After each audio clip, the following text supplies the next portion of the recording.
Poin 1.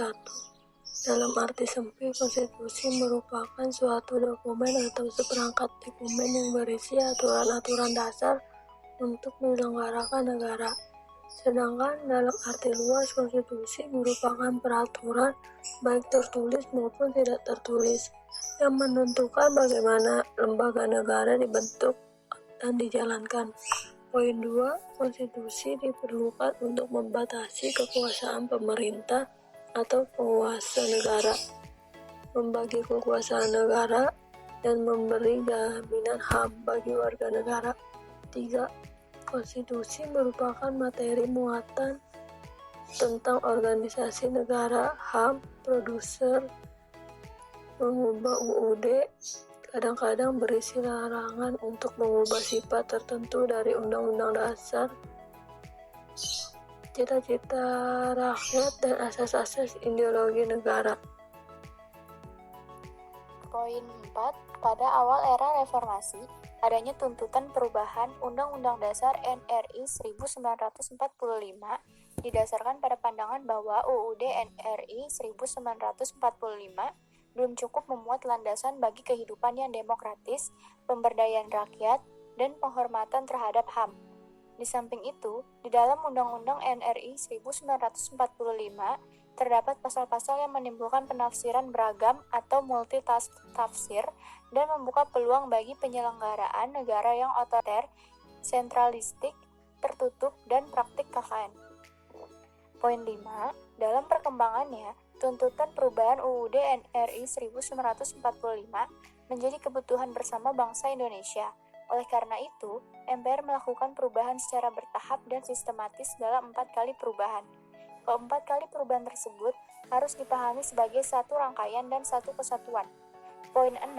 Dasar pemikiran perubahan Undang-Undang NRI 1945 adalah kekuasaan tertinggi di tangan MPR. Kekuasaan yang sangat besar pada presiden, pasal-pasal yang terlalu luas sehingga dapat menimbulkan multitafsir.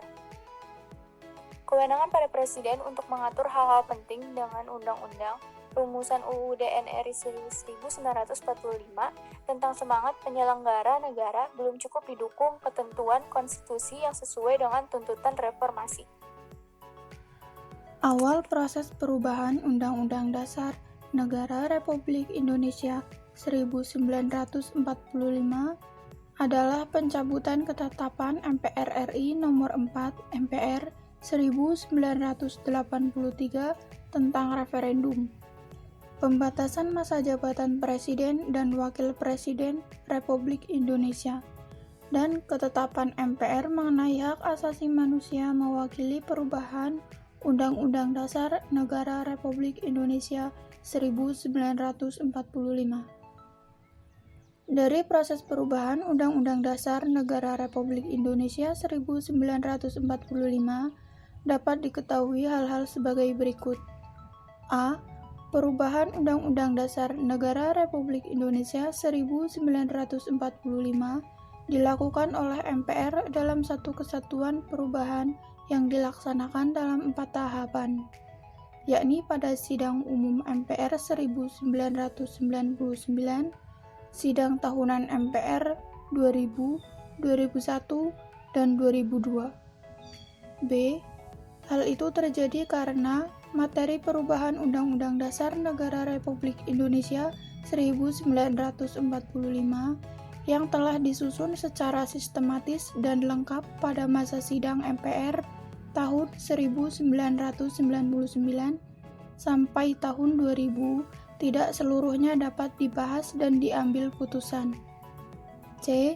Hal itu berarti bahwa perubahan Undang-Undang Dasar Negara Republik Indonesia 1945 dilaksanakan secara sistematis, berkelanjutan, karena senantiasa mengacu dan berpedoman pada materi rancangan yang telah disepakati sebelumnya.